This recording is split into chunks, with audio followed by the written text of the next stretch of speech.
ការពីព្រៃនេះមានបរិសម្នាក់លលីលលើចេញមកពីភ្នំពេញបានមកដល់ខេត្តកំពត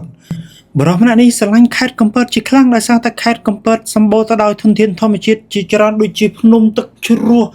កន្លែងអីញ៉ាំអូយវាសម្បូរសម្បែបមកចប់តែម្ដងណាហើយណាមួយផ្លូវជិះទៅ2ម៉ោងទេគឺចិត្តអំពេញយកតែមែនតែម្ដងណា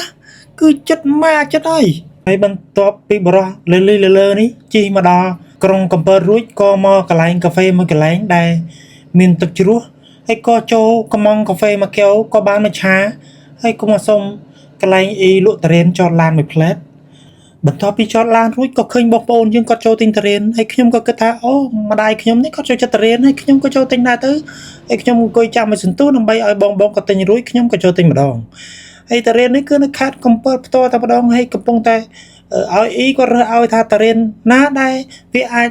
យកទៅញ៉ាំបានភ្លាមហើយបរោះឡាលីលលើនេះគឺមិនចេះមើលតារ៉េនទេហើយក៏ឲ្យអ៊ីគាត់មើលតារ៉េនជំនួសហើយឲ្យអ៊ីនឹងគាត់រើសឲ្យហើយការទិញនេះគឺមិនបានតថ្លៃទៅអ្នកលក់នោះទេគឺអ្នកលក់ថាប៉ុណ្ណាគឺទិញប៉ុណ្ណឹងហើយគឺខ្ញុំមិនចេះសោញសាញមិនចេះតថ្លៃនោះទេហើយខ្ញុំទិញតារ៉េន2ផ្លែជាមួយនឹងមនុស្សរយៈ2ផ្លែវាអស់$33យកមកឲ្យម្ដាយខ្ញុំអូយតាមចតបានĐể chăng ơi, nó là buôn cái lồng bay để chạy quá nó phải cao chứ để mà khai thì mà khai nó ho nó đào nó mà đi tiền nó ho buôn đằng ấy hả buôn ấy ở đây không ở túi trong tròi như ta để xa đi ស្ដាយណាស់ដែលខ្ញុំមិនបានឲ្យអ៊ីចោះតារ៉េនបើចោះតារ៉េនពេលនោះខ្ញុំអាចដូរតារ៉េនបានហើយដោយសារតារ៉េនយកមកឲ្យម្ដាយខ្ញុំគឺតារ៉េនចូលខ្យល់ខ្ញុំមិនដឹងថាតារ៉េនចូលខ្យល់យ៉ាងណាទេម្ដាយខ្ញុំក៏ប្រាប់ហើយខ្ញុំក៏លើកក្រោយគឺខ្ញុំមកទិញកន្លែងអ៊ីទៀតហើយនេះគឺជាម្នាស់ម្នាស់ដែលខ្ញុំទិញពីអ៊ីដូចជាមួយហ្នឹងគឺជាចូលចិត្ត50000នេះ10រៀលទេបន្ទាប់ពីទិញមិនបន្ទាប់ពីបរោះលលីលលើទិញម្នាស់ទិញតារ៉េនរួចក៏សប្បាយចិត្តជាខ្លាំងហើយក៏មកមាត់សមុទ្រលេងហួចបណ្ដាហើយក៏មកឃើញប្អូនម្នាក់ដែលកំពុងតែស្ទួយត្រីហើយខ្ញុំក៏សប្បាយចិត្តក៏ឆាតទៅម្ដាយថាម្ដាយខ្ញុំបានទិញតារ៉េនជាមួយនឹងម្នាស់ផ្ញើម្ដាយហើយណាម្ដាយខ្ញុំក៏គាត់សប្បាយចិត្តរងចាំតារ៉េនខ្ញុំយកទៅឲ្យម្ដាយខ្ញុំហើយម្ដាយខ្ញុំក៏មិនដឹងថាតារ៉េននឹងចូលខ្យល់ទេចោលសោយចូលស្លេងម្ដាហើយខ្ញុំក៏សប្បាយចិត្តបន្តទៀតចុចទូរស័ព្ទទៅម្ដាយខ្ញុំចុចបណ្ដា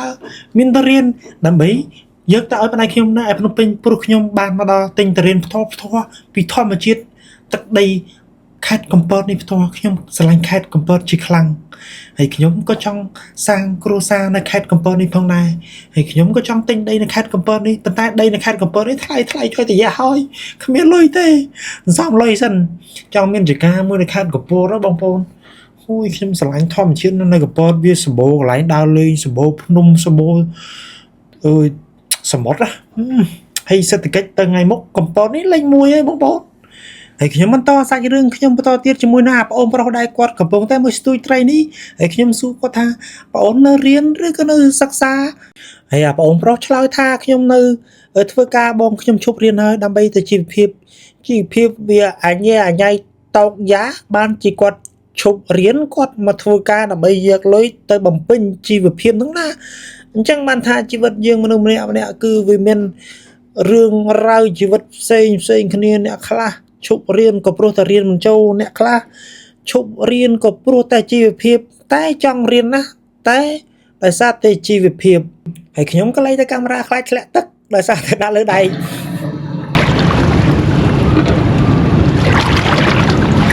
យេណ៎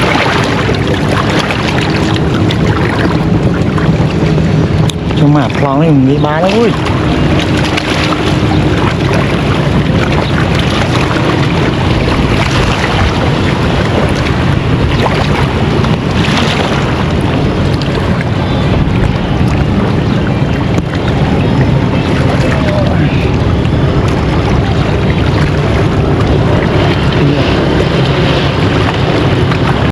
ហើយខ្ញុំក៏លេចទៅមើលម៉ោងថាដល់ម៉ោងហើយអញយប់ឥឡូវហើយម៉ែអញចាំតារ៉េនចាំយកតារ៉េនផងហើយខ្ញុំនេះក៏លាប្អូនប្រុស ទៅផ្ទះវិញអាបងប្រុសនេះគាត់កំពុងតែដាក់អារម្មណ៍ឲ្យខ្ញុំមាត់ប្រពៃប្រប៉ោយផ្អើលត្រីគាត់អស់ហើយចូលរួមចាក់សាំងដោយសៃអាំងបែបចិនសាខាចាក់រ៉េលើនិងក្រុងតាខ្មៅដែលចូលរួមចាក់សាំងជាមួយនឹងខ្ញុំនោះណាសៃអាំង